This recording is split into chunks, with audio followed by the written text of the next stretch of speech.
కేసీఆర్ ను పిలుస్తాం, రాజకీయ నేతలకు నోటీసులు ఇస్తాం, కాళేశ్వరం ప్రాజెక్టు అవకతవకలపై జస్టిస్ పిసి ఘోష్, నేను ముఖాలు చూసి విచారణ చేయను, జరిగిన నష్టాన్ని మాత్రమే పరిగణలోకి తీసుకుంటా, సెకండ్ విజిట్ లో మేడిగడ్డ బ్యారేజీ పరిశీలనకు వెళ్తానని వెల్లడి, బీఆర్కే భవన్ లో ఇరిగేషన్ అధికారులతో సమావేశం, అవసరమైతే కేసీఆర్ కూడా నోటీసులు ఇచ్చి పిలుస్తా కాళేశ్వరం విషయంలో అని చెప్పి ముక్కు సూటిగా కుండ బద్దలు కొట్టినట్టుగా జస్టిస్ పిసి ఘోష్ చెప్తా ఉన్నాడు.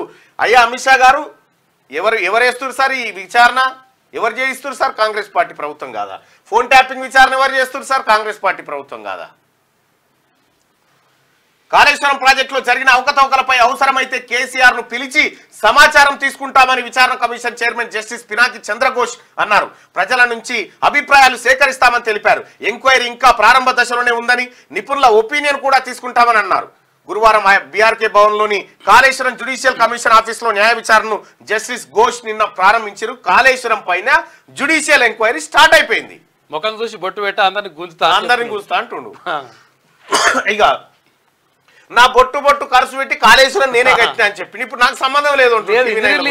ఇంజనీర్లు చేసి నాకేం సంబంధం ఉండదు అంటాడు. మరి ఫోన్ ట్యాపింగ్ నాకేం సంబంధం? మరి నువ్వేం చేసినావు చెప్పి 10 ఏళ్ళ నువ్వు చేసిన కార్యక్రమం ఎందుకు? ఇవే కదా అన్ని గివ్వే బేకార్ పనులు. ఫోన్ ట్యాపింగ్ ఏమో పోలీసులు చేసిరట, ఇగో ఇదేమో నాశనం చేసిందేమో ఇంజనీర్లట.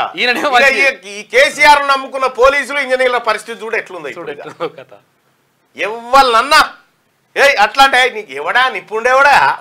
ఎన్ని ప్రెస్ మీట్లల్లా పెద్ద ఏది ఇంజనీరు, పెద్ద ఇంజనీర్ నేనే అని చెప్పుకునే. మళ్ళీ ఏమంటుడు, నాకు ఆ ఇంజనీరింగ్ డిగ్రీ కూడా తెలియదు, ఆ లాంగ్వేజ్ కూడా నాకు రాదు అని చెప్తుడు. ఆహా, ఇట్లా తుడుపుకున్నాడు మంచిగా.